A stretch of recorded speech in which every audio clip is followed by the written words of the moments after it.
नमस्कार, सुप्रभात news MP के संध्या समाचार में आपका स्वागत है। खबर को शुरू करने से पहले आप सभी से निवेदन है कि इस वीडियो को लाइक करके चैनल को सब्सक्राइब जरूर करें। तो चलिए शुरू करते हैं आज शाम की मुख्य खबरें।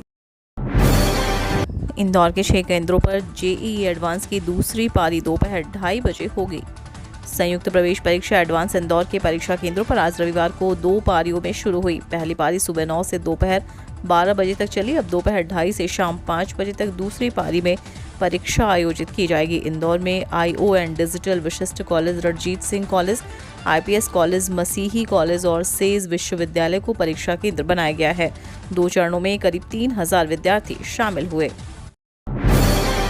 इंडिगो ने निरस्त की दिल्ली और बेंगलुरु की 4 उड़ानें। इंडिगो एयरलाइंस ने आज इंदौर के देवी अहिल्याबाई होलकर अंतर्राष्ट्रीय एयरपोर्ट से अपनी 4 उड़ानों को निरस्त कर दिया। इससे यात्रियों को परेशानी का सामना करना पड़ेगा। शाम की दिल्ली और रात की बेंगलुरु से इंदौर आकर वापस जाने वाली कुल 4 उड़ानों को निरस्त किया गया है। इन्हें निरस्त करने के पीछे कोई भी कारण नहीं बताया गया। एयरपोर्ट प्रबंधन ने बताया कि इंडिगो एयरलाइंस की उड़ान संख्या 6E2168 शाम 7:15 पर दिल्ली से इंदौर आकर रात 7:45 पर वापस दिल्ली जाती है। वहीं एक अन्य उड़ान 6E6317 रात 8:20 पर बेंगलुरु से इंदौर आकर रात 8:50 पर वापस बेंगलुरु जाती है। कंपनी ने आज इन 4 उड़ानों को निरस्त कर दिया है। आ गया त्योहारों का सीजन, दिसंबर तक ट्रेनों में आरक्षण की रहेगी किल्लत।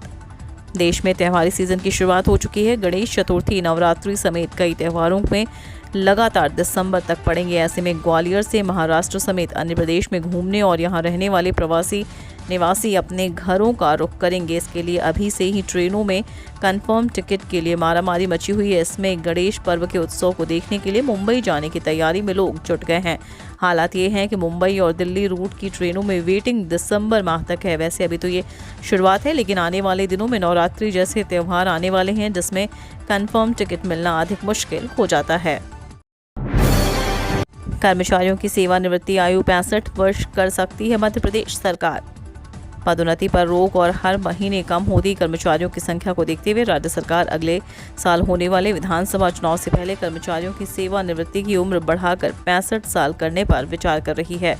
राज्य कर्मचारी कल्याण समिति के अध्यक्ष रमेश चंद्र शर्मा ने इसे लेकर नोटशीट लिखी है। इसमें कर्मचारियों की सेवानिवृत्ति आयु 62 से बढ़ाकर 65 करने की अनुशंसा की है। इंदौर में 17 से 19 सितंबर के बीच खेले जाएंगे 5 अंतर्राष्ट्रीय मैच। इंदौर के होलकर स्टेडियम में बीते दौर के कई दिग्गज क्रिकेटर अपना जलवा बिखेरेंगे। रोड सेफ्टी वर्ल्ड सीरीज के आयोजक इंदौर में सितंबर में 5 अंतर्राष्ट्रीय मैच करवाना चाहते हैं। इसके लिए शनिवार को मेजबान मध्य प्रदेश क्रिकेट संगठन और आयोजकों के बीच आधिकारिक अनुबंध हुआ। यह इंदौर के लिए दूसरी खुशी का अवसर है। 4 अक्टूबर को इंदौर में अंतर्राष्ट्रीय T20 क्रिकेट मैच भी खेला जाना है। मुकाबला भारत और दक्षिणी अफ्रीका की टीमों के बीच होगा। निर्यात प्रतिबंध का असर, गेहूं के दामों में नरमी, आटा स्थिर। केंद्र सरकार और डीजीएफटी ने निर्यात नीति में बदलाव कर नए प्राविधान शामिल कर आटा मैदा के निर्यात पर पूरी तरह प्रतिबंध लगा दिया है। दरअसल सरकार ने बीते दिनों गेहूं के निर्यात पर प्रतिबंध लगा दिया था, लेकिन आटा निर्यात पर प्रतिबंध लगाने के लिए देश में नीति नहीं थी। इसलिए अब कैबिनेट ने नए नियमों को मंजूरी दी है। इसी आधार पर अब डीजीएफटी निर्यात प्रतिबंध का आदेश जारी कर सकेगा। दरअसल सरकार द्वारा गेहूं निर्यात को प्रतिबंधित करने के बाद देश से आटा का निर्यात 200% तक बढ़ गया था। प्रतिबंध का तुरंत असर इंदौर बाजार पर नहीं दिख रहा। एमपी में काउंसलर पदों पर निकली है भर्ती। राष्ट्रीय स्वास्थ्य mission Madhya Pradesh NHM MP ने काउंसलर पदों पर भर्ती के लिए योग्य उम्मीदवारों से आवेदन मंगाए हैं। यह भर्ती कॉन्ट्रैक्ट बेसिस पर की जाएगी। इच्छुक पात्र उम्मीदवार आधिकारिक वेबसाइट sams.co.in पर जाकर 2 सितंबर 2022 से पदों के लिए ऑनलाइन आवेदन जमा कर सकेंगे। जारी नोटिफिकेशन के अनुसार कुल पद भर्ती प्रक्रिया के माध्यम से भरे जाने हैं। एशिया कप में आज भारत पाकिस्तान का महामुकाबला होगा।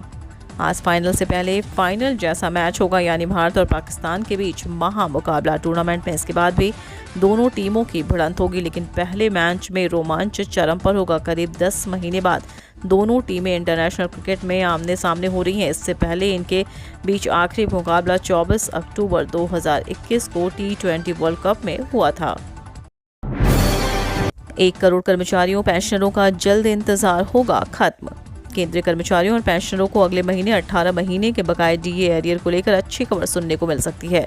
संभावना जताई जा रही है कि स्टाफ साइट की राष्ट्रीय परिषद के सचिव ने कैबिनेट सेक्रेटरी एवं नेशनल काउंसिल के चेयरमैन को लिखे पत्र और पेंशनरों के पीएम मोदी के नाम सौंपे ज्ञापन के बाद सितंबर में महंगाई भत्ते के साथ एरियर के भुगतान पर फैसला लिया जा सकता है। अगर भुगतान होता है तो कर्मचारियों पेंशनरों का लेवल के हिसाब से 2 लाख तक एरियर बनेगा। हालांकि अभी तक सरकार की तरफ से कोई आधिकारिक बयान सामने नहीं आया है।